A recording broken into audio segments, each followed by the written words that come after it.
Baik, kita mulai. Bismillahirrahmanirrahim. Assalamualaikum warahmatullahi wabarakatuh.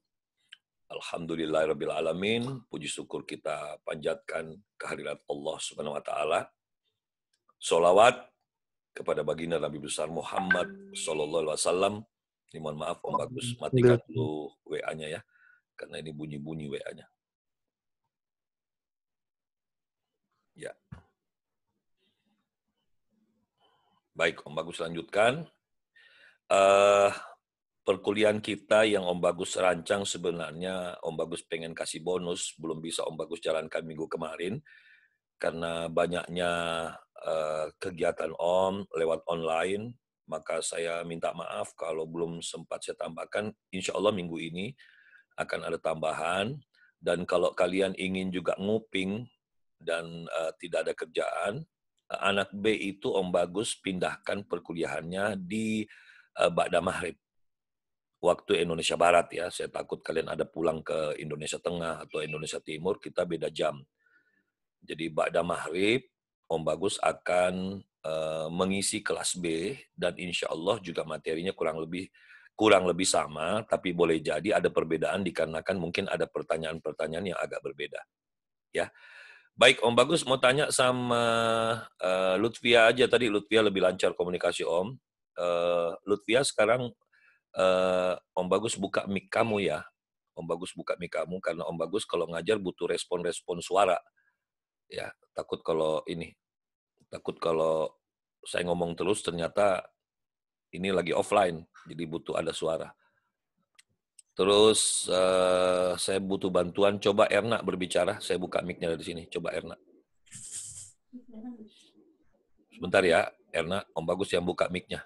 Oh, berarti dari tadi kau belum buka mic-mu. Buka dulu mic-mu.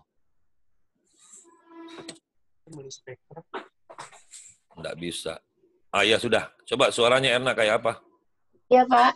Ya udah. Kalau gitu kalian tolong jangan bersuara ya, karena Om Bagus berbicara kecuali kalau merespon. Misalnya Om Bagus tanya, bisa dimengerti? Nah, kalian berdua membantu audiens bilang, iya Om, gitu ya. Baik. Om Bagus mau tanya, terakhir kita bahas apa ya? Terakhir kita bahas tentang mengerti apa yang dibicarakan orang, gimana caranya kita berkomunikasi, gimana cara kita menilai karakter orang. Ya. Gimana caranya Terakhir pembahasan dengan Om apa? Sudah Om bahas belum menyangkut kenapa kehidupan itu kacau? Belum. Oh, belum? Iya, Om, belum. Oke, kalau gitu Om Bagus urut dari awal aja ya, biar lebih enak. Anda berdua tolong bantu Om, apa yang sudah kalian tangkap dari penyampaian Om sebelumnya? Kasih Om resume dulu sedikit. Iya, Bu. Poin-poinnya aja. Silakan, Lutfi aja karena Erna dipanggil sama ibunya tuh kayaknya. Yang saya tangkap penjelasan Om di minggu kemarin, karena minggu kemarin itu saya sinyalnya agak bermasalah Om. Oh, jadi jangan kalau gitu, nanti daripada putus-putus. Ada beberapa hal yang saya garis bawahi aja. Oh ya, enggak apa-apa, silakan. Jadi waktu minggu kemarin Om itu membahas gimana caranya kita berkomunikasi yang baik dengan orang. Ya. Gimana caranya kita itu lancar berbicara di depan umum. Ya. Nah, salah satunya itu adalah hati kita itu harus bersih. Ya. Kalau misalnya hati kita bersih, penyampaian yang kita sampaikan itu akan berbuah yang baik. Ya. Nah, Om Bagus mau tanya, Lutfia sama Erna, Om Bagus sudah menceritakan enggak bahwa sebenarnya berbicara itu adalah mengekspresikan pikiran? Iya, ada penjelasan sedikit tentang itu. Ada. Oke, bagus. Berarti mekanisme komunikasi belum ya? Iya, belum, Pak. Oke, kalau gitu ini hari kita start dari situ ya. Situ. Baik, semua tolong diperhatikan. Om Bagus akan menjelaskan pakai ini namanya WTG. Menulis di whiteboard untuk audiens, itu Om Bagus beri nama ilmunya adalah WTG. WTGNA. Ya, kalau bahasa Indonesianya WTGA. Kalau Om Bagus bacanya WTG, biar enak ya. Jadi saya ulangi lagi. ilmu tentang menulis di papan tulis itu ada namanya W3. Ini jangan ditarik di mana-mana. Ini teori Om. Ini adalah Write, Technique, and Graphic Analogic. Jadi menulis di papan tulis itu ada aturan mainnya dalam public speaking. Karena belum ada yang mengaturnya, terpaksa Om Bagus lah yang mengatur dan memperkenalkan. Karena sudah ada aturannya, maka sebaiknya supaya kita bisa menguasai ilmu public speaking, maka kita pelajari saja aturan yang sudah ada. Nggak usah lagi kalian meluangkan waktu ngeriset lama, ya lama. Karena Om Bagus saja lama mempelajari ini. Baik, sekarang kita lanjutkan. Baik, Om. Dasarnya adalah, ya, di dalam kenapa kita harus belajar ilmu public speaking, dasarnya adalah kita harus paham bahwa kehidupan ini, kehidupan ini adalah sesuatu yang tidak bisa kita hindari. Jawabannya kenapa? Karena kita ini sudah kadung hidup. Jadi kita tidak bisa menghindari kehidupan. Nah, supaya kehidupan itu tidak kacau, tentu kita harus belajar kepada orang-orang yang duluan hidup. Nah, oleh karena itulah sistem penciptaan manusia setelah Nabi Adam, Allah meneruskan penciptaan itu lewat sebuah sunnatullah. Ya, sunnatullah itu aturan-aturan kehendak Allah. Ya, aturan main yang Allah sudah ciptakan di muka bumi ini kita sebutlah sunnatullah. Nah, secara sunnatullah penciptaan manusia itu melewati orang tua. Jadi tidak ada orang yang ucuk-ucuk lahir itu. Nabi Isa sekalipun dia dinumpangkan di rahimnya Maryam. Ya. Lahir supaya apa? Supaya kehidupan itu belajar kepada yang sudah ada. Begitupun kenapa kita sekolah? Kita sekolah itu kan membahas sesuatu yang sudah dibahas sebelumnya. Kita belajar IPA sampai nemukan teori IPA, itu yang kita pelajari. Kenapa kita belajar rumus aritmetika, kenapa kita belajar biologi, kenapa? Itu semua adalah hal yang sudah dibahas sebelumnya. Nah, untuk mencapai kehidupan yang selamat, kehidupan yang benar, sebagaimana yang Allah Subhanahu wa Ta'ala kehendaki, maka kita harus belajar tentang urut-urutannya. Makanya Om Bagus buatkan mekanisme. Ini namanya mekanisme dasar fikir. Ya. Ini kalau tidak difahami, agak sulit kita memahami kehidupan. Ya, karena ini dasarnya kita mendalami ilmu yang Om Bagus ajarkan. Baik, kehidupan ini kenapa kacau? Jawabannya simpel, karena komunikasi kita kacau. Nah, kenapa orang kehidupannya kacau? Pasti komunikasinya kacau. Cobalah lihat orang yang menyebalkan. Itu komunikasinya lah yang kita lihat sampai kita bilang, nyebelin banget sih ini orang. Tetapi kita harus paham, komunikasi itu sendiri, itu ada dua ya. Itu ada dua. Komunikasi itu ada dua. Ada yang bunyi, dan ada yang sunyi.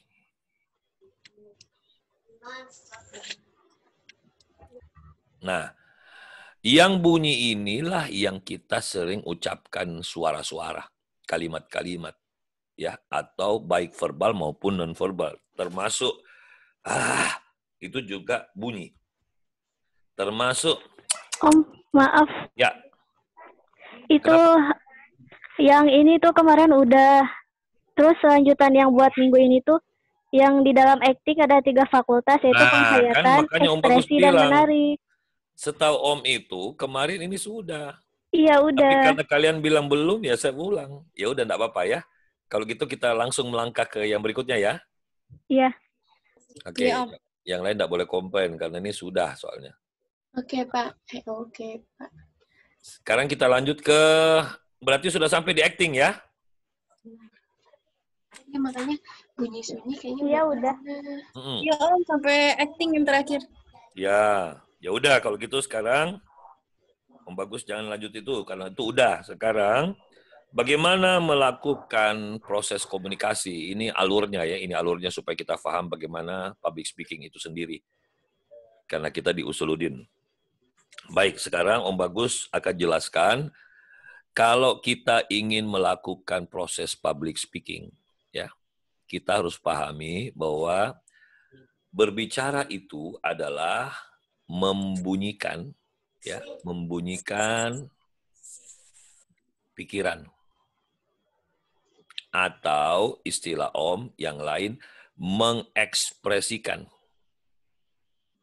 pikiran. Disinilah alasannya mengapa ketika manusia itu ingin berbicara, ada deg-degan. Ya. Ada deg-degan, ya, ada deg-degan, masih ingat tadi ada deg-degan tipe A, di mana tipe A itu di dalamnya ada A sendiri dan B, dan tipe B. Kalau tipe A ini, kalau tidak segera diterapi, maka selamanya dia tidak berani bicara depan umum sampai tua. Ada tuh, sampai anaknya sudah waktunya melamar, tidak berani dia bicara. Orang lain disuruh bicara. Om Bagus berapa kali mewakili orang-orang seperti itu. Tolong Om Bagus, nanti yang melamar ya, saya tidak bisa bicara. Lah tadi ngapain Pak? Ya kalau bicara di sini bisa. Kalau orang banyak nggak bisa, saya langsung gemetar seluruh tubuh, basah tubuh saya. Dan saya takut saya berhenti tengah jalan bicaranya. Nah itulah tipe A yang tidak bersegera untuk diterapi. Ya, karena ada falsafah-falsafah, kalau istilah Om, falsafah-falsafah ini yang Om Bagus sebut sebagai ayat-ayat sesat. Ada ayat-ayat sesat yang sudah kadung dia telan. Contohnya ya ayat sesat. Waduh, berbicara itu kan butuh bakat. Saya ini tidak berbakat. Itu ayat sesat. Dan dia meyakini ayat sesat itu. Makanya, lucunya, sekarang saya mau tanya, apakah yang namanya bakat, ya, apakah yang namanya bakat? Ketika sesuatu hal, katakanlah X, ya, sesuatu hal, kita kerjakan, langsung jadi, ini yang jadi pertanyaan. Tidak ada suatu aktivitas, ya, aktivitas apapun yang kita kerjakan langsung jadi. Tetapi tentu membutuhkan gairah. Jadi setiap X atau setiap aktivitas atau setiap amalan, kalau di sini gairahnya besar, tentu dia biasanya lebih cepat bisa. Kenapa? Ada gairah. Nah, gairah ini biasanya bersumber dari dua. Dari eksternal dan internal. Eksternal itu bapaknya memang musisi. Sejak kecil bayi dia dengar musik. Setiap kecil dia digendong ayahnya sambil main piano. Jadi data udah masuk. Data bunyi udah masuk. Dan lucunya ketika dia mulai SD, ayahnya perkenalkan tuts piano, kok lancar ya belajarnya? Ya karena dia sudah dengar dari kecil, ini faktor eksternal. Ada juga anak yang bapaknya bukan musisi, tapi faktor internal. Kenapa? Dia langsung dapat isyarat dari Allah, inilah yang disebut Allah memberi potensi. Agama kita sudah memberi, Allah memberi potensi, sehingga dia punya gairah yang besar. Ketika melihat musik, dia pengen sekali bisa. Nah, muncullah gairahnya. Akhirnya dia lebih cepat bisa. Nah, sementara ada orang, ya ini orang yang berikut ya, ini Om Bagus jelaskan. Itu tadi penjelasan pertama, saya pinjam ini W3 yang di atas. Sekarang saya pindah ke W3 yang di bawah, yang berbeda dengan yang di atas. Ada orang, ya, ada manusia ingin melakukan X, ya, ingin melakukan X juga. Tetapi bukannya dia masukkan gairah di dalam dirinya, dia tidak memasukkan gairah, tapi yang dia masukkan ke dalam dirinya adalah ayat-ayat sesat atau falsafah fikir yang salah. Makanya inilah alasannya mengapa agama melarang kita berburuk sangka. Kita disuruh terus berbaik sangka, terutama kepada Allah. Karena apa? Berbaik sangka itu bisa melahirkan gairah. Ya. Nah, kita lanjutkan. Lalu, Orang-orang yang punya ayat-ayat sesat ini, masukkan di kepalanya, berhasil nyala ini. Gairah, tapi gairah yang salah. Gairahnya bunyinya apa? Pasti gue nggak bisa. Lihat aja nanti, gue pasti nervous. Lihat aja nanti, pasti gue blank. Nah, akhirnya waktu dia kerjakan X, dia dapatkan negatif X. Ini jawabannya. Tuh kan gue diketawain, tuh kan gue disuruh turun, tuh kan orang tuh kan blank, tuh kan gemetar, tuh kan pucat, tuh kan mulut gue kering, tuh kan semua diucapkan. Akhirnya lucunya dia mengkambing hitamkan dirinya sendiri. Apa yang dia katakan? Gua tidak berbakat.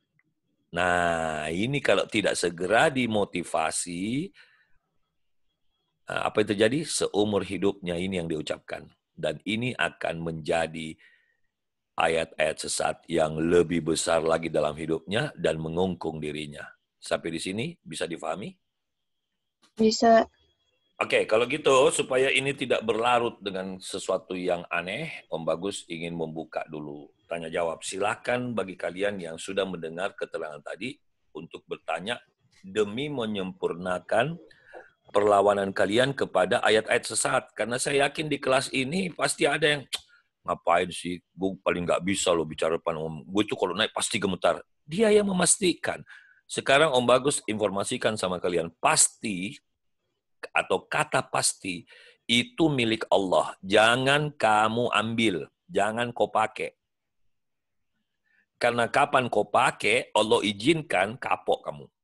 Contoh, Om, lihat aja Om, sebentar lagi saya naik, pasti saya gemetar. Allah kasih, dia naik, dia gemetar. Apalagi Allah sudah ingatkan kalau ada apa-apa menyangkut ilmu fikir, menyangkut ilmu amalan, jangan kamu kerjakan kalau kau tidak punya ilmunya. Kalau tidak punya ilmunya, serahkan kepada ahlinya. Nah, untuk urusan amalan, ahlinya itu Rasulullah SAW. Nah, mari kita belajar kepada beliau. Nah, beliau mengatakan, ya, ingat, beliau mengatakan, kata-katamu itu doamu.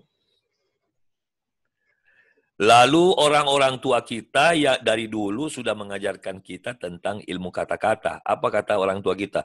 Mulutmu itu harimaumu. Harimau. Nah, kita bilang apa? Om, saya suka nervous. Baguslah kau suka. Saya suka blank, Om. Kalau bicara depan Om tuh suka blank. Ya baguslah lu suka. Kok nanya ke Om? Ya kau aja sendiri yang jawab. Kau sendiri suka kok. Om, Om, saya suka tersinggung kalau ya silakan Om kau suka. Saya mau ngomong apa lagi Om kau suka. Nah, bisa dipahami ya. Nah, silakan kalau ada yang mau ditanyakan. Om mau tanya. Ya, silakan. Sebutkan nama. Ella ya? Iya, Pak. Ya, silakan. Silakan Ella nanya. Izin tanya, Om. Tadi kan dijelaskan deg-degan itu ada dua. Yang pertama itu kan karena belum genapnya ilmu. Ya. Nah, kemudian jika tidak diterapi, maka akan terus-terusan seperti itu. Nah, apa terapi terbaik untuk melatih public speaking yang tadi itu? Ya, terapi terbaik adalah bersegera ikut mata kuliah ini sampai selesai. Walaupun jujur Om Bagus katakan, kamu ikut sampai selesai saja, belum tentu kamu menjadi pembicara yang hebat. Tapi kamu sudah punya tangga, kamu sudah punya ilmu untuk mencapai tujuan. Jadi Om Bagus di semester ini tidak memberi jaminan bahwa selesai semester ini kau menjadi public speaker yang handal. Tidak. Tapi Om Bagus memberi janji, Om Bagus kasih kamu jalan, kasih kamu mengerti, memberi kamu ilmu untuk bisa mencapai. Karena Om Bagus melatih kamu dasar-dasarnya, tinggal kamu kembangkan. Ibarat begini, Om Bagus ajarkan kamu tiup balon, tapi saya tidak tunggu sampai balon mau membesar. Tapi kamu sudah tahu caranya tiup balon. Jadi setiap hari kau cicil aja tuh balonmu. Kau tiup, lama-lama besar. Karena kalau Om Bagus tunggu, berapa tahun? Gitu ya. Karena belum lagi kalau di kelas kalian itu ada yang tipe A. Kalau tipe A dan tidak mau bergerak untuk belajar, repot. Gitu loh. Ya, seperti itu. Tetapi kalian itu bisa menjadi handal kalau kalian menggunakan ilmu kalian, karena setiap kalian di kelas ini punya keahlian, pasti punya, tidak mungkin tidak. Ya, kecuali orang-orang yang memang dari kecil tidak punya sense dalam pengenalan masa depan cita-citanya, gitu loh. Ya, jadi insya Allah Om Bagus akan bantu Ella. Om Bagus kasih cara-cara berlatih dan perbanyaklah bertanya setiap habis kuliah. Tanya, Om, saya kok mengalami begini? Ya, karena kalau kamu menunggu menu yang Om Bagus beri, belum tentu menu itu kau butuhkan. Dan saya takut malah karena kalau terlalu banyaknya menu, ini yang membuat kamu semakin sesat dalam berfalsafah fikir. Gitu ya. Terima kasih Ella, pertanyaannya bagus banget. Silakan yang lain kalau ada yang mau ditanyakan. Silakan. Ini kita sudah, sudah berapa orang ini? Sudah 40 orang, tapi kok di monitor cuma ada 1, 2, 3, 4, 5, 6, 7, 8. 9. Nah, ini baru on kan semua nih. Ya, tolong dibuka semua kameranya. Ya, coba Om Bagus mau lihat yang 39 orang itu mana aja. Kameranya tidak dibuka semua ini. Makanya Om Bagus tidak bisa paham. Ini berapa orang yang ini. Ini 39 orang, cuman berapa orang. Om Bagus tunggu sampai mengkonekkan semua kameranya.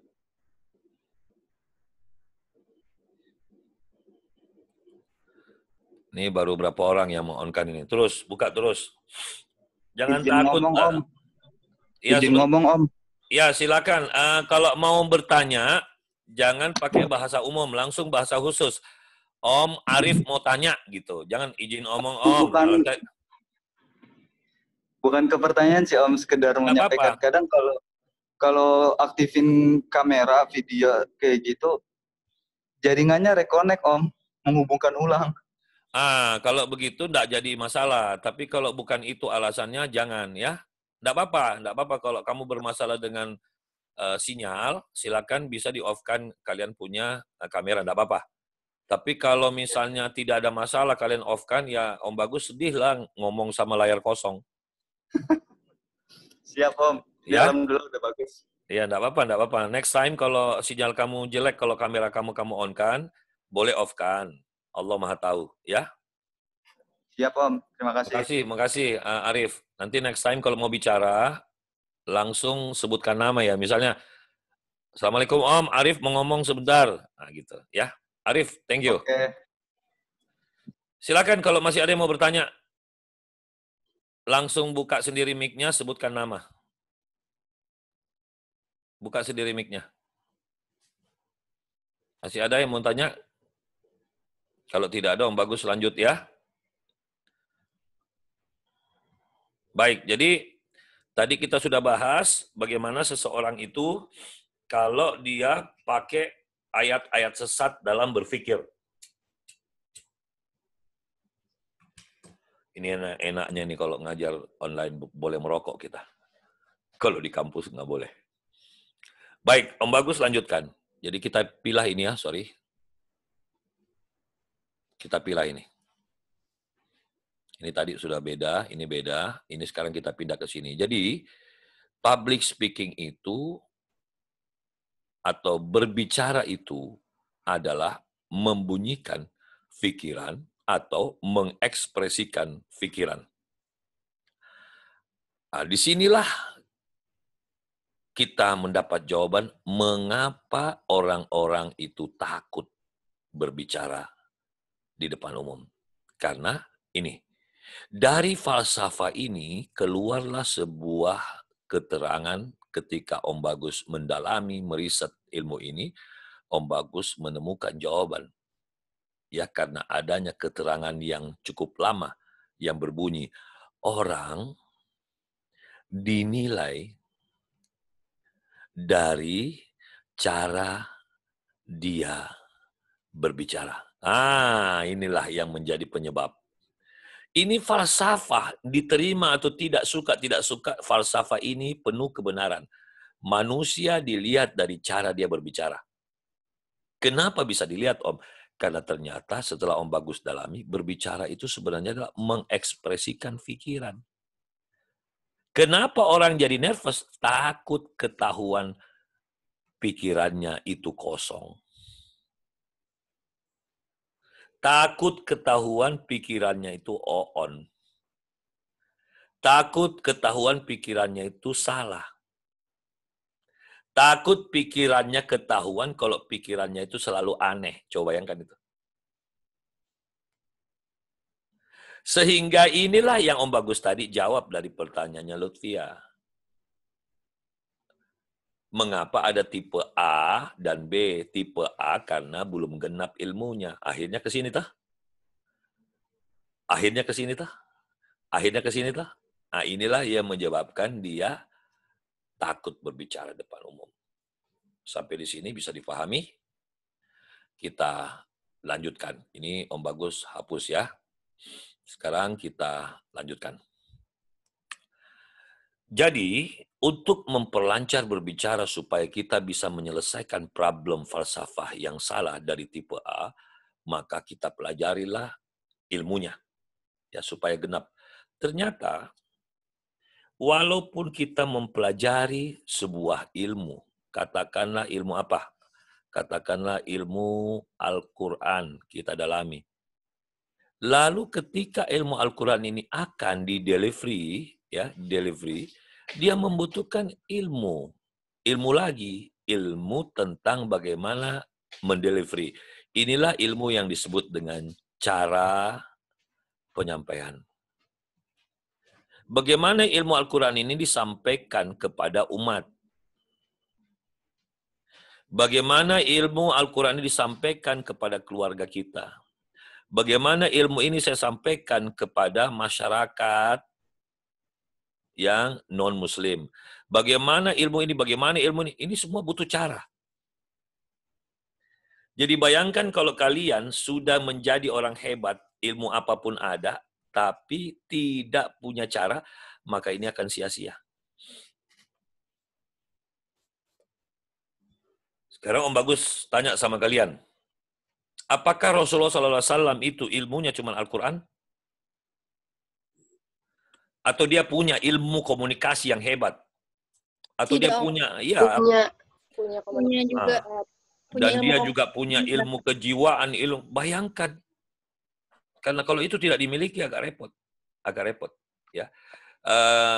Lutfia dan Ella, bantu Om nanti, pastikan kalian selama semester ini sudah Om Bagus bongkarkan tentang fenomena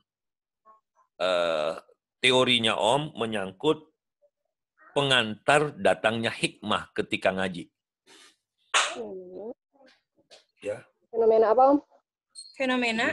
Jadi judul teorinya adalah teori penentu datangnya hikmah ketika ngaji. Teori penentu datangnya hikmah. Ya, jadi teori ya, sorry sebentar. Teori penentu datangnya hikmah ketika kita ngaji. Sering nggak kamu ngaji tapi nggak dapat apa-apa? Sering nggak kamu ngaji cuma dapat ngantuk? Sering nggak ngaji cuma dapat malas? Sering nggak ngaji tapi dapat capek? Kenapa? Karena kamu tidak menyentuh area ini. Yang menentukan datangnya hikmah itu ada teorinya. Kalau kamu tidak melaksanakan teori ini, maka jangan minta hikmah. Nah, ini nanti Om Bagus harus bahaskan ya, karena kalian itu kuliah di Usuluddin ada pasti fungsinya yang dirancang oleh kampus. Oke, Om Bagus lanjutkan dulu ya. Tapi ini tolong diingatkan Om. Ini tolong diingatkan Om. Oke, baik, sekarang kita lanjut. Saya buat lagi sebuah ilustrasi untuk kalian. Pahami ilustrasinya ya. Untuk apa misalnya kalian hidup di dalam sebuah pulau. Di pulau ini kamu jago banget bikin roti. Jago banget bikin apa? Katakanlah radio. Atau jago banget bikin HP di pulau ini. Dan di pulau ini hidup sekitar 250 orang. Pertanyaan Om, Untuk apa ini semua kalau kamu dikelilingi lautan yang luas dan kamu tidak punya jembatan ke pulau lain atau tidak punya kapal untuk membawa produksimu? Sama dengan untuk apa kau sekolah tinggi-tinggi tapi kau tidak punya ilmu komunikasi? Untuk apa kau jago ngafalin Quran, pemahami Al-Quran, tapi kalau kau tidak bisa delivery? Kan sama toh? Nah, gitu. Sehingga dibutuhkanlah ilmu. Ini kenapa Om Bagus jelaskan, biar kalian sadar bahwa jangan kalian merasa kalian ini korban daripada kurikulum. Padahal kampus ini membuka mata kuliah ini untuk menyadarkan era milenial ini sangat membutuhkan. Tetapi lebih parah lagi, di milenial ini Anda tidak hanya jago berbicara di panggung, tapi kalian juga jago berbicara di media. Kalian juga jago berbicara dengan bahasa media. Belum lagi di media itu ada bahasa film, ada bahasa grafis, ada bahasa audio. Coba bayangkan kalau ini tidak kau kuasai, kau tertinggal. Walaupun ilmumu tinggi, tapi kalau kau tidak kuasai media, kamu orang yang disebut dengan nothing, zero. Tidak ngefek. Sebodoh-bodohnya orang, ya, sejahat-jahatnya orang, kalau dia menguasai media, dia menguasai manusia yang lain. Kamu tidak lihat sistem pemilihan umum kita? Kita susah lagi melihat siapa benar, siapa salah. Karena ada penguasa media yang merajai komunikasi. Nah, ini harus kalian pahami sebagai mahasiswa. Baik. Sekarang ini kita save, kita pindah ke yang berikutnya. Nah, oleh karena itu, dari kesadaran itu semua, apa yang harus kami lakukan, Om? Makanya di semester ini, Om Bagus akan fokus untuk membantu kalian memperbaiki pola pikir. Supaya melahirkan hati yang sudah mulai membaik, dan hati yang membaik ini akan membentuk jiwa yang sempurna, dan biarkanlah yang berkomunikasi ini adalah jiwa yang sempurna. Jadi public speaking kita dasarnya jiwa yang sempurna. Ya, kalau belum bisa mencapai Om, tidak apa-apa, hati yang mulai sempurna yang suruh bicara. Kalau belum, yang penting pola pikirnya sudah sempurna ketika berbicara. Karena kapan kalian masih kotor hatinya, kotor pola pikirnya, disuruh bicara, apa gunanya saya kasih ilmu ini? Ini apa gunanya saya kasih ilmu ini semua? Karena apa? Nanti kalian jago bicara hanya untuk bohongi orang. Nanti kalau kalian jago hanya untuk tipu, hanya untuk persuasif, ya, hanya untuk politik yang membodohi bangsa, membodohi rakyat. Rakyat itu percaya karena jago ngomong. Kamu tidak lihat orang sekarang di televisi? Karena jago ngomong dia dapat panggung. Padahal isinya nol, isinya merusak bangsa, isinya bohong, isinya memutar balikkan ayat. Inilah orang-orang fasik, inilah orang-orang munafik. Kalau dia dikasih jago ngomong, inilah musuh besar Islam. Gitu loh. Dan Om Bagus tidak ikhlas, tidak ridho mengajarkan ilmu ini kalau orang itu hatinya masih kotor. Mending dia mundur dari mata kuliah ini. Karena untuk apa kalian kuliah di Usuluddin hanya untuk mengotori hati kalian? Untuk apa orang tua kalian membayari perkuliahan, beli baju, makan, bayar kos, transportasi, belum lagi bergayanya butuh dana. Tapi selama 4 tahun buang umur saja kalian di UIN. Ikutlah aliran-aliran yang sesat, organisasi-organisasi yang ngaco. Kasihan orang tua kalian. Di era media ini, setan itu sudah berkali-kali lipat daya kerjanya. Karena setan sudah menggunakan kekuatan media. Kita sudah jadi korban, terhipnotis kalau ada media. Coba kamu cek teman-teman kuliahmu, mana ada anak-anak sekarang yang tidak punya handphone. Kemana-mana dia genggam handphone itu. Ya, oke. Menyadari ini, kita lanjutkan. Yang berikut, kalau begitu Om, saya janji sama Om, Saya mau memperbaiki pola pikir saya janji mau memperbaiki jiwa saya. Oke, selanjutnya setelah jiwa mulai membaik, maka kita mulai belajar mengeksekusi, ya, eksekusi. Eksekusinya gimana? Nah, kita belajarlah ilmu akhlak. Ilmu akhlaknya di mana, Om? Itulah ilmu cara untuk berkelakuan. Cara berkelakuan ini di ilmunya Om Bagus sebut dia ilmu acting. Jangan kaget, karena kita belajar dengan cara yang benar. Kalau yang tidak benar, di luar mengatakan ilmu acting itu adalah ilmu kebohongan, ilmu pura-pura. Makanya kita selalu bilang, lu acting loh. Artinya dia tidak sakit tapi bohong. Dia tidak sakit tapi pura-pura sakit. Inilah ilmu acting yang dipahami salah. Padahal ilmu acting itu sebenarnya artinya, ya, artinya. Acting itu artinya adalah cara, ya, cara untuk menyampaikan sebuah maksud. Jadi Om Bagus ulangi, kenapa kita belajar ilmu acting? Supaya kita tahu cara untuk menyampaikan sebuah maksud. Misalnya contoh, maksud Anda ingin menasihati, tapi kalau tidak punya ilmu actingnya, boleh jadi Anda nasihati orang, orang tersinggung. Kenapa? Orang pikir Anda marah. Orang pikir Anda menghina. Ya karena caranya salah. Nah sekarang Om Bagus tanya sama kalian, dari sejak kalian kecil dulu sampai sekarang dewasa, ya perjalanan ke sini, apakah sudah pernah belajar acting?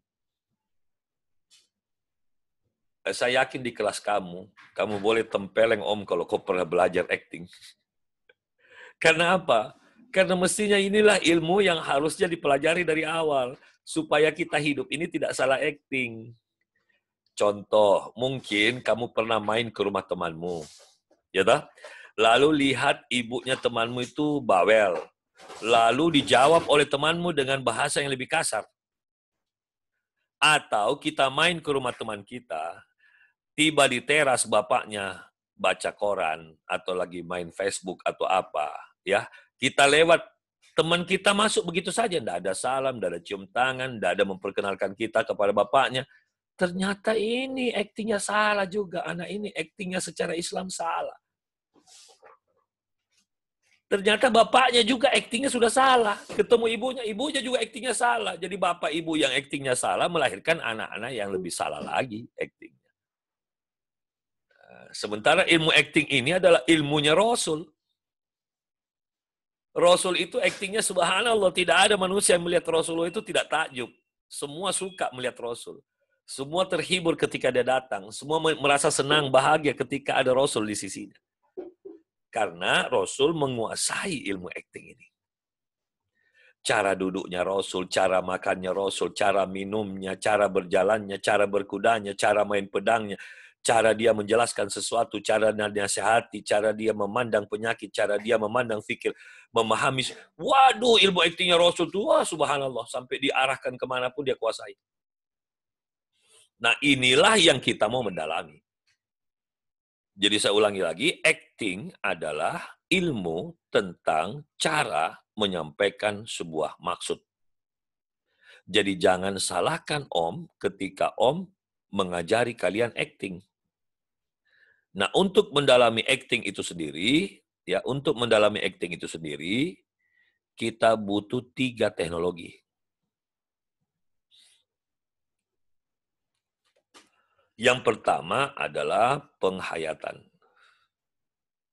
Kita tidak bisa melakukan ilmu acting kalau tidak start dari penghayatan. Mari kita hubungkan urusan ini dengan urusan agama. Ya, Al-Quran itu kenapa Allah Subhanahu Wa Taala tidak langsung turunkan dalam bentuk kitab? Karena Allah sangat memahami ilmu acting. Acting itu harus dimulai dari penghayatan dulu. Makanya setiap Allah menurunkan ayat, Allah lewatkan dulu dengan asbabul nusulnya. Supaya orang bisa melihat dari sini, maka Allah turunkanlah ayat.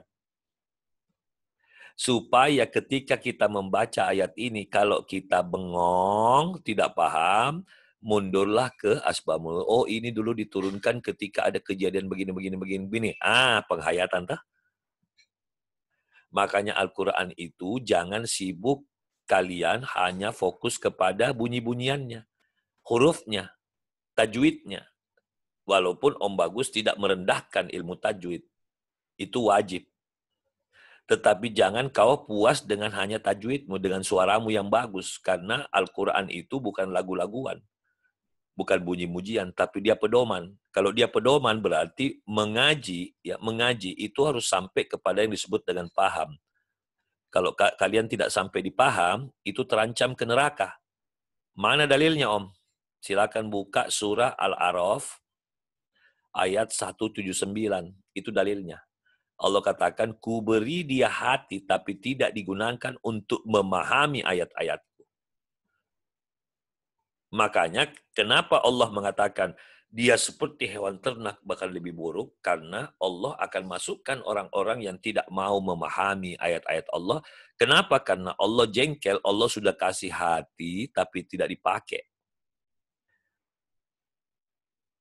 Kenapa Allah pastikan dia akan masuk ke neraka dalam ayat 179 surah Al-A'raf ini?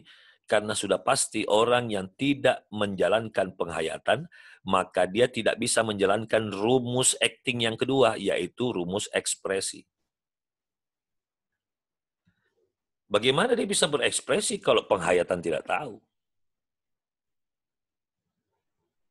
Makanya Om Bagus juga ingatkan sama siapa Ella dan Lutfia, tolong ya, enggak usah dijawab. Ingatkan Om yang kedua, ajari kalian apa itu kesadaran. Ya, ditulis nanti tagi Om. Om kok belum pernah menjelaskan apa itu sadar. Ya.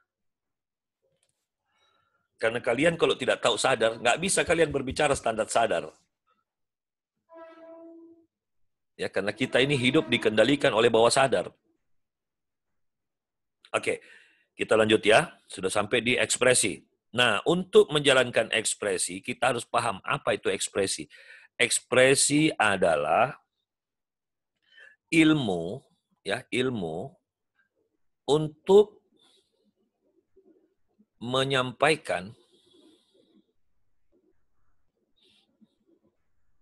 atau ilmu untuk melakukan upaya, ya, upaya dalam menyampaikan rasa dan perasaan.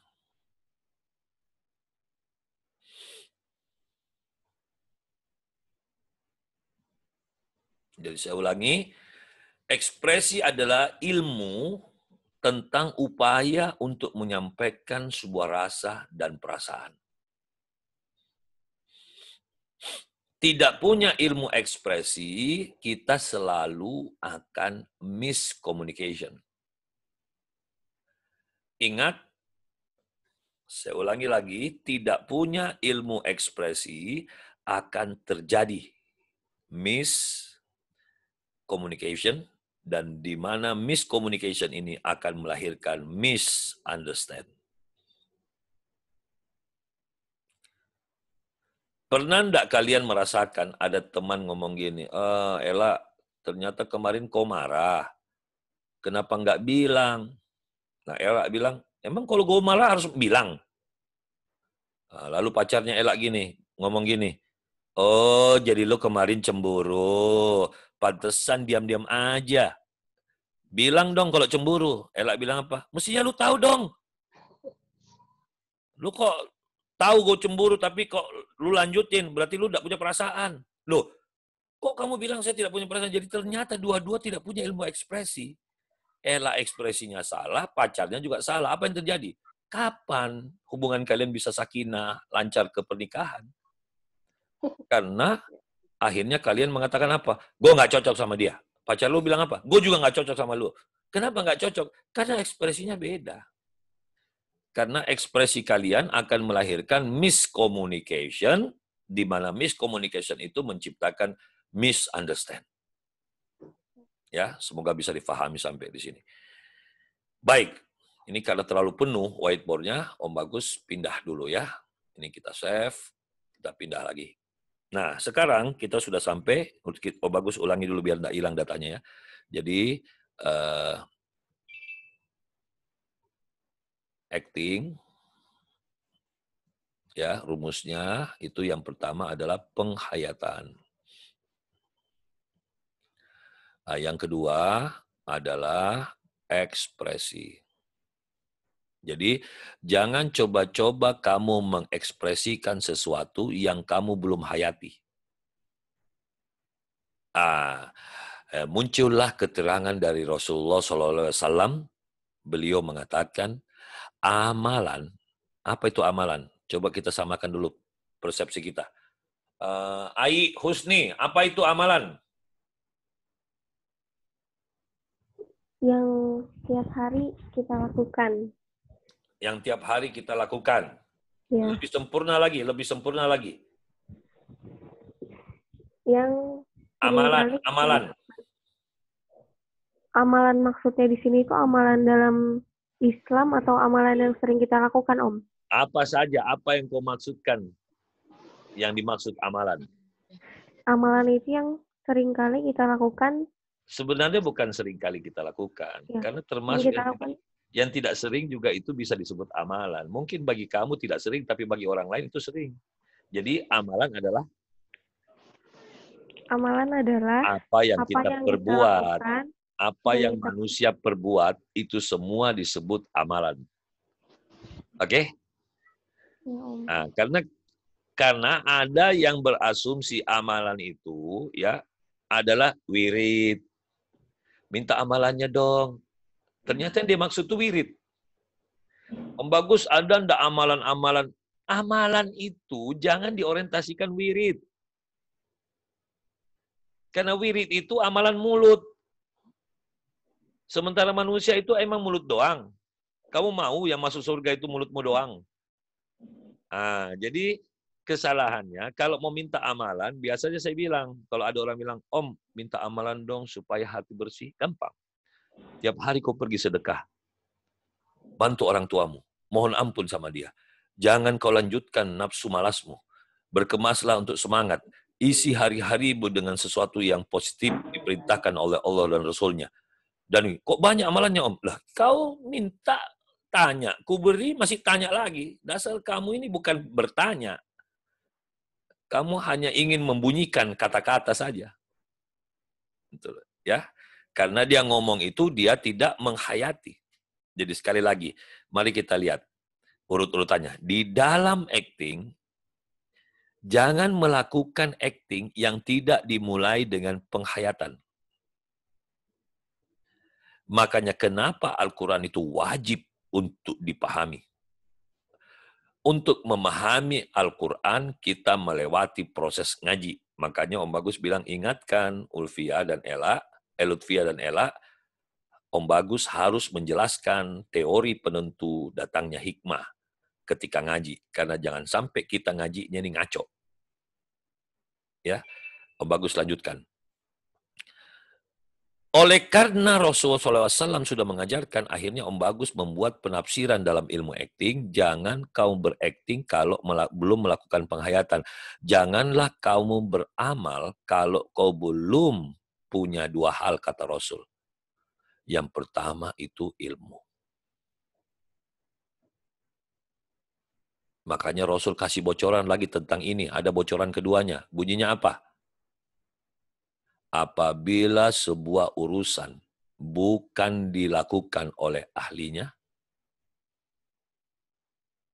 maka urusan tersebut carilah. Ya, apabila sebuah urusan dikerjakan bukan ahlinya, maka serahkan kepada ahlinya. Tetapi kalau kita tetap maksa, maka keterangan kedua keluar. Apabila sebuah urusan dikerjakan bukan ahlinya, maka tunggulah kehancurannya. Ya Allah, Om, iya ya benar. Oke, kalau gitu untuk tidak mengikuti ini, kita pindah ke sini. Keterangan kedua Rasulullah katakan, amalan tanpa ilmu, tanpa niat yang benar, itu dua-duanya tertolak kalau tidak ada ini.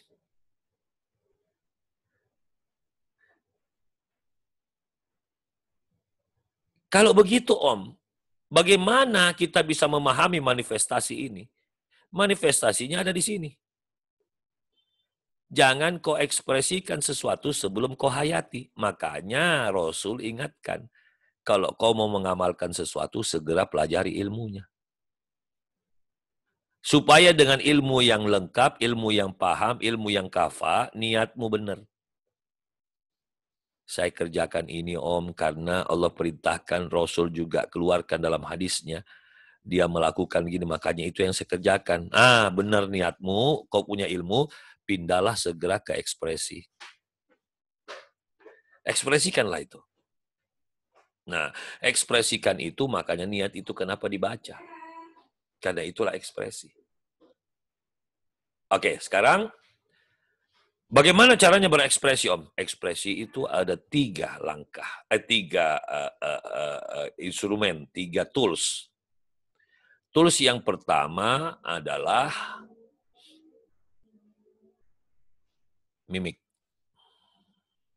Makanya jangan salahkan ketika Om nanti akan ajarkan kalian bagaimana berekspresi mimik. Di dalam mimik itu ada alis, ada mata, ada bibir, dan ada engsel leher. Dia naik dan turun. Kalau dia naik sombong, kalau turun patuh. Dan ada pergerakan kiri kanan. Jadi bayangkan ilmu mimik ini kelihatannya sepele. Belum lagi Om Bagus jelaskan ilmu ketajaman mata. Karena dari mata ini kita bisa mengetahui isi otak. Makanya kita kenal ilmu yang berkembang namanya micro expression. Di mana di setiap wajah manusia ada hal-hal yang kecil, tetapi dia ketika diekspresikan memunculkan makna yang sesungguhnya.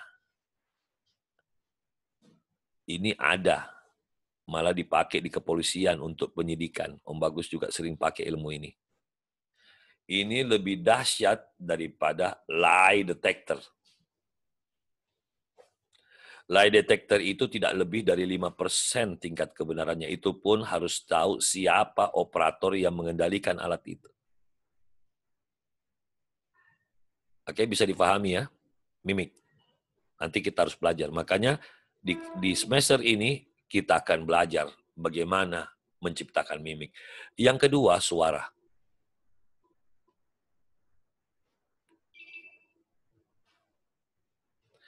Nanti jangan salahkan di semester ini kita akan olah vokal. Tapi bukan olah vokal untuk menyanyi. Tapi olah vokal untuk persuasive speaking. Dan untuk menjalankan dari tujuan ekspresi itu sendiri. Kita ingin menyampaikan sebuah rasa dan perasaan. Dan yang terakhir adalah gerak. Di dalam ilmu gerak terbagi. Ada yang namanya gestur, ada yang disebut dengan total body language.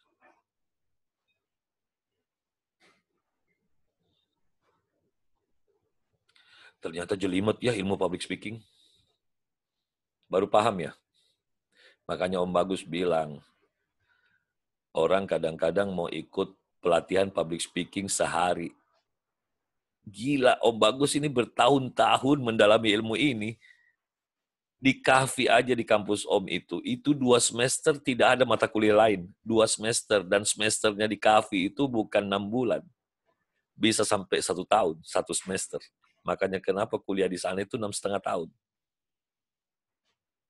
Nah itu. Karena Yang ditunggu itu adalah perkembangan motorik tubuh, perkembangan pola pikir, perkembangan kejiwaan, hati, dan expression. Makanya mata kuliahnya itu berat-berat di sana itu.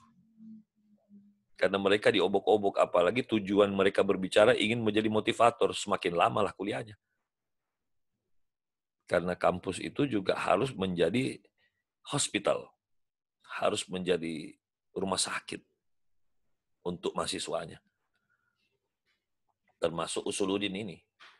Usuluddin ini juga fakultas yang juga ada kaidah rumah sakitnya. Kita diterapi di dalam. Kita belajar ilmu terapi karena Al-Quran itu adalah syifa. Kita mempelajari ilmu Islam itu tidak akan pernah lepas dari ilmu Al-Quran. Al-Quran itu ada dua. Al-Quran yang terkitabkan, yang tertulis, tersurat. Dan Al-Quran yang tersirat. Berarti kita juga harus belajar tentang hadis. Karena hadis itu ketentuan yang ditulis berdasarkan amalan Rasulullah SAW di sepanjang hidupnya. Yang dulu disebut sunnah. Ketika beliau wafat, barulah disebut hadis. Baik. Itu 3 hal harus kita bahas. Dan yang terakhir, Om. Di dalam ilmu acting, apakah cukup dihayati dan diekspresikan? Tidak. Ada satu syarat dalam ilmu acting, yaitu harus menarik. Biar kamu bagus, biar kamu baik, biar kamu benar. Kalau tidak bagus, nggak bisa. Makanya di ilmunya Om yang Om Bagus ajarkan ini, kita kenal 3B, dan itu juga sama dengan 3E. Apa itu 3B, Om? Hafalin. Syarat kita menguasai ilmu komunikasi harus berdasarkan Islami. Islami itu kayak apa? Ini 3B dan 3E. Ya, ini sama sebenarnya ya. Mari Om Bagus jelaskan. 3B, komunikasi menurut Al-Quran. Setelah Om Bagus baca keterangan tentang berbicara, ya nanti juga Om Bagus akan tunjukkan ayat-ayatnya. Al-Quran menyuruh kita, Islam menyuruh kita ketika berkomunikasi itu harus menggunakan kebaikan. Baik. Kata-katanya baik, wajahnya baik, suaranya baik, gerakannya baik, pakaiannya baik, semua harus baik. Tetapi baik ini banyak. Banyak. Karena baiknya maling sama baiknya orang baik, itu 2 hal yang berbeda. Baiknya orang baik itu dia tidak mau makan yang bukan makanan halal dan bersumber dari cara yang halal. Tapi maling baiknya itu bagaimana caranya dapat makan, tidak usah susah, enak. Jadi dia lakukanlah perampokan, pencurian, begal. Itulah baik menurut dia. Karena baik itu relatif, maka Allah dan Rasulnya mengajarkan kita bahwa jangan puas ketika engkau sudah merasa baik. Karena kamu harus memenuhi syarat kedua, yaitu apa yang kau amalkan itu harus benar. Makanya Allah turunkanlah Al-Quran dan hadis. Tapi ada juga Om, orang yang sudah baik dan benar, tapi kok nyebelin ya, kok menyakitkan ya. Nah, contoh, misalnya Om Bagus ngomong sama Lutfia, Lutfia, lu itu udah tua, lu udah mahasiswa, lu sholat, lu ndak sholat, mati lu masuk neraka, mampus lu. Tersinggung nggak Lutfia dikasih gitu? Ya tersinggung lah. Tapi ketika dia tersinggung, kenapa Om Bagus ngomong gitu? Loh, saya jawab, mohon maaf Lutfia, Om Bagus ingatkan kamu sebagai mahasiswa, apakah itu tidak baik? Baik kan? Dan Om Bagus katakan, kalau kau tidak sholat, kamu ini wanita muslimah, tidak sholat, ya kamu itu pasti diganjar neraka. Benar nggak itu? Benar. Kenapa kau marah? Karena ternyata dia tidak memenuhi syarat ketiga, yaitu bagus. Biar kau baik, biar kau benar. Kalau tidak bagus, siapa yang mau tonton? Nah, Rasulullah SAW akhlaknya itu di samping dia baik, dia juga benar, dia juga bagus banget. Bukan bagus lagi, bagus banget. Kalau bagus banget itu di atasnya lagi daripada bagus sekali. Kalau bagus sekali kan cuma sekali bagusnya. Tapi kalau tu bagus, tu 2 kali. Tu bagus, 2 kali bagusnya. Tapi kalau Rasulullah itu bagus banget. Oh, itu di atasnya jauh. Di atasnya itu bagus jauh. Gitu loh. Nah, yang terakhir tentang 3E. Apa itu 3E? Yang pertama, kita kalau komunikasi harus tahu etika. Etika itu apa? Sama dengan kebaikan. Etika ini falsafah normatif yang ada dalam anggapan sejenak manusia, anggapan sesaat manusia. Karena manusia itu belum tentu telah melihat. Tapi bahayanya begini, baik menurut orang Indonesia, belum tentu baik menurut orang Amerika. Baiknya orang Sunda, belum tentu baiknya orang Jawa. Baiknya orang Jawa, belum tentu baiknya orang Sunda. Baiknya orang Sunda, belum tentu baik di Medan. Baik di Medan, belum tentu baik di Sunda. Karena itulah etika itu tidak bisa dipakai di semua tempat.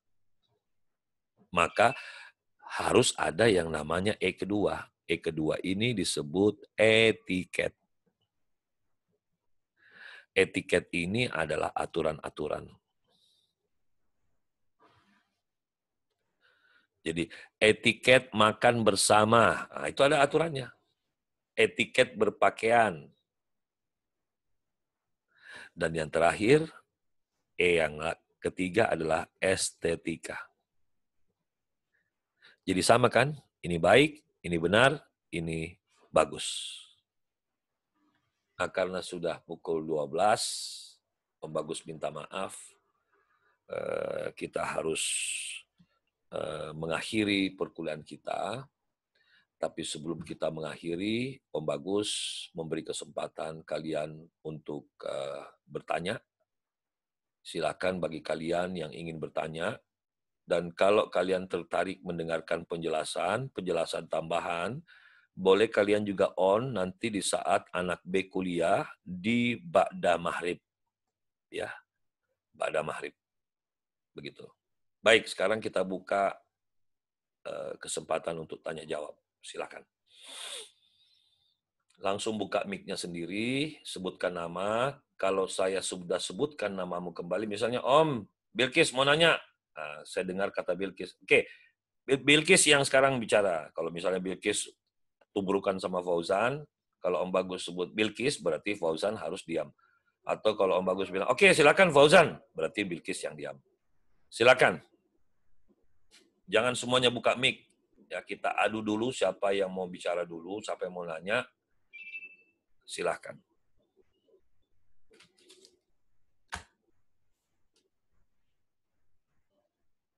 Ada? Ini melongok semua soalnya. Nani mau nanya, Nani? Enggak. Muhammad Tegar? Enggak ada. Fauzan gimana, Fauzan Hasbi? Mau nanya, Fauzan? Enggak. Safiul? Aman. Bella Vista? Enggak. CV Mala? Mau nanya? Aman. Ai, mau nanya, Ai? Aman-aman. Oh, mau nanya. Siapa itu namanya? Ilafi. Siapa? Ilafi. Ilafi, ya silakan Ilafi. Gimana caranya biar nggak gampang stres gitu? Bagaimana caranya agar tidak gampang stres? Ya. Ya, ini pertanyaanmu bagus, tapi jawabannya ini banyak semester ini. Tapi enggak apa-apa Ilafi, Om Bagus berusaha untuk menjawabnya. Semoga cara Om dibantu Allah, karena yang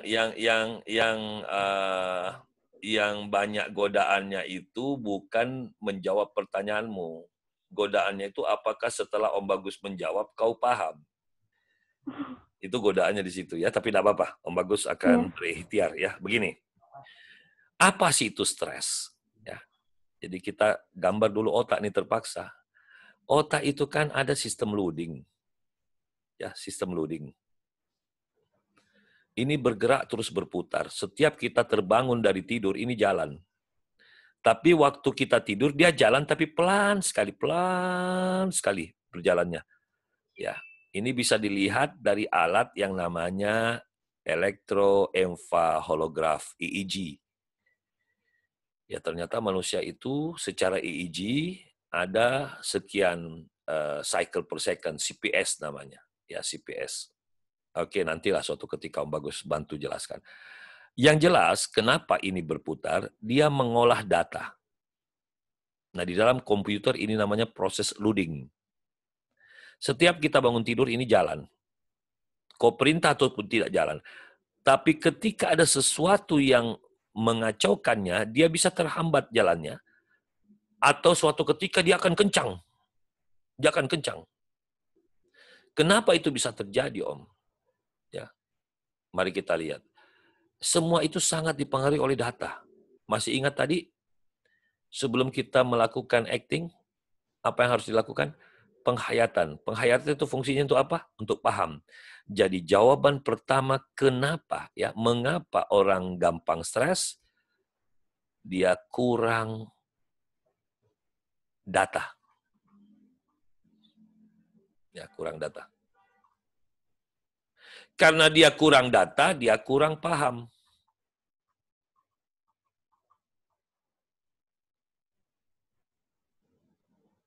Karena dia kurang paham, makanya dia kurang sehat. Kurang tenang. Bagaimana bisa tenang? Otaknya jalan terus tidak dapat jawaban. Karena datanya tidak masuk. Contoh ya. Ketika dia hidup, dia deg-degan. Ketika dia deg-degan, dia tidak tahu jawabannya kenapa dia deg-degan. Ini yang membuat berjalannya kencang. Semakin kencang, dia memicu jantungmu. Jantungmu dipicu kencang. Akhirnya apa? Inilah awalnya deg-degan. Karena datanya tidak ada untuk menjawab deg-degannya. Semakinlah deg-degan. Akhirnya dia mundur. Kalau dia teruskan, dia pingsan. Kenapa orang itu mudah marah? Ketika dia dihina. Pesek. Karena kurang data. Seandainya dia datanya lengkap, berbahagialah engkau ketika dihina. Hari itu kamu berpeluang sabar dan orang sabar bersama Allah. Kalau dia tahu ini, dia senyum ketika dihina. Malah dia balik, dia doakan orang yang menghinanya untuk menjadi orang yang baik. Stres nggak? Enggak. Kenapa ada orang stres ketika ada corona? Kurang data, dia tidak bersyukur. Corona itu Allah sendiri yang membuatnya dahsyat. Allah sendiri yang mengizinkan seluruh dunia kena. Allah sendiri yang mengizinkan obatnya jangan dulu ketemu. Malaikat, tahan obatnya. Tidak boleh ketemu. Aku ingin tahu hamba-hambaku itu dia bisa nggak tawakal. Selama ini saya buat dunia ini aman-aman saja. Mereka itu ada yang lulus tawakal, ada yang tidak. Coba aku mau tahu yang tidak tawakal ini gara-gara apa? Coba saya mau tahu siapa yang tidak tawakal ini gara-gara apa? Maka Allah kasihlah corona. Disinilah kelihatan siapa yang tawakal dan siapa yang tidak. Nah, kalau dia tahu ini semua, ngapain kita stres ketika kita lockdown? Kalau tidak ada uang, ya apa yang ada di rumah dinikmati. Kalau tidak ada juga, ya puasa. Dan seterusnya. Nah, stres nggak kita? Enggak, karena kita datanya lengkap. Oke, supaya kamu tidak bingung mendengar jawabannya, Om Bagus akan kasih kamu ilustrasi analogi. Ya, perhatikan. Kalau kamu ilmunya seluas ini, atau saya balik, jangan di situ ya. Coba Om Bagus ganti dari sini aja. Coba ilmu kamu seperti ini. Sekarang jawab pertanyaan Om. Mengapa Islam disuruh masuk secara kafah? Kafah itu apa, Om? Kafah adalah sesuatu yang kita gambarkan E to Z. Kalau ilmumu sudah E to Z, perhatikan. Lalu E to Z ini kita pakai hidup, kita maju ke depan. Di depan ini tantangan. Lalu ketika tahun sekian tantangan ada di sini, dia menyerang. Kalau kau ada ilmunya, kau bisa jawab nggak? Kau bisa jawab kan ini? Kalau tiba-tiba tahun sekian ilmunya tantangan dari sini, kau bisa jawab nggak? Karena di sini ada ilmumu semua. Coba kalau kamu ini termasuk orang yang ilmunya bolong-bolong, ya. Ya, saya gambarkan bolong-bolong seperti ini. Zet, zet, zet, zet, zet, zet, zet, zet. Ah, bolong-bolong nggak ya? Tiba-tiba tahun sekian ilmu tantangan itu dari sini. Di sinilah kau stres karena tidak punya ilmunya untuk menjawab. Kau sudah jadi korban di sini. Tapi suatu ketika kamu dapat sini, untunglah kau punya ilmunya. Tapi kalau dia di sini, stres lagi, stres lagi, stres lagi, ini yang membuat kita mati. Makanya Islam menyuruh kita harus masuk Islam secara kafah. Supaya kalau ada masalah, kau bisa sabar. Ketika ini, kau bisa ini. Ini kamu lari kemana pun ada jawaban. Ada jawaban ini. Ini ada jawaban. Tapi bagaimana dengan orang-orang yang hidupnya seperti ini? E to Z. Ilmunya cuma sini, ini. Apa yang terjadi? Inilah orang yang paling gampang stres. Karena tidak ada ilmunya. Itu dia. Atau ilmunya adalah ilmu negatif. Ilmu negatif itu penggambarannya ke belakang begini. Artinya apa? Kalau ada keburukan datang, malah dibantu ke tambah masuk. Karena ada ilmu ininya. Bukan ilmu ke depan. Ini ilmu positif, ini ilmu negatif. Seperti itu kurang lebihnya jawaban dari Om. Semoga kamu bisa memahami Ilafi ya. Baik, kalau masih ada silakan. Saya Om. Ya, Bilqis, silakan Bilqis. Ya. Om, saya mau bertanya. Ya. Jadi kan dulu pas MI, saya tuh orangnya pede banget. Ya. Ya, percaya diri banget. Tapi semenjak saya jadi kurang gitu Om, karena saya memiliki trauma. Trauma irama? Enggak, jadi ya trauma gitu Om. Padahal sebenarnya ya kalau Om Bagus mau cut omongan kamu begini. Jangan terlalu cepat kau menghubung-hubungkan kepercayaan dirimu dengan traumamu. Lagi-lagi inilah bentuk stres. Kenapa kau trauma? Pada kasus itu, pada saat kejadian itu kau alami, kau tidak punya ilmu positive thinking untuk menerima kenyataan kejadian itu. Kamu kan yang dipilih oleh Allah untuk mengalami kejadian itu. Allah berharap kamu bisa sabar, kau ridho, kau ikhlas. Maka Allah akan ganti dengan naiknya martabat harkat kepribadianmu, diangkat sama Allah. Tapi karena ada sekian persen dari kejadian itu kau tolak, maka penolakan itu menghadirkan ketidakridhoanmu kepada Allah. Maka itulah kau sekarang mengalami azab-azab kecil di dalam fikir. Itulah yang memicu ketidakpercayaan dirimu. Belum lagi kenapa waktu kecil kamu itu pede banget? Ya karena waktu kecil kamu belum mempermasalahkan.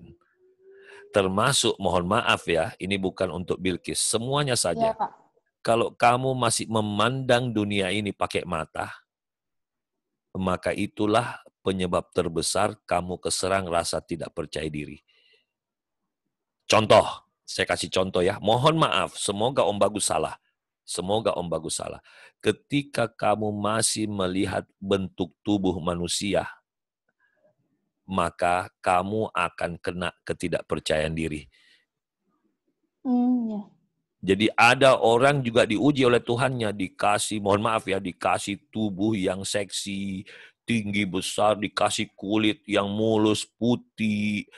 Itu dia menjadi over. Karena Allah sudah bilang, janganlah engkau menjadi orang yang melampaui batas. Jadi penyakit melampaui batas itu di dalam ilmu psikologi ada dua ya, dengarkan. Yang disebut dengan superiority complex. itulah orang yang berlebihan kepercayaan diri, itu juga penyakit. Ya tak? Di mana-mana pengen tampil. Waduh, orang bilang Banci tampil banget sih loh. Pecicilan, nggak ada ini. Dimanapun di kantin suaranya pengen kelihatan. Pengen kedengaran. Kalau dia bergerak pengen kelihatan. Waduh, make up-nya over. Itu karena superiority complex. Padahal Allah paling tidak suka kepada orang yang melampaui batas. Yang kedua, penyakit yang disebut dengan inferiority complex. Penyakit inferiority complex adalah penyakit yang berlebihan terhadap ketidakpercayaan diri. Akhirnya memicu untuk menjadi pemalu, menutup diri, takut bicara, menghindari kerumunan, tidak berani. Tapi dia selamat dari corona.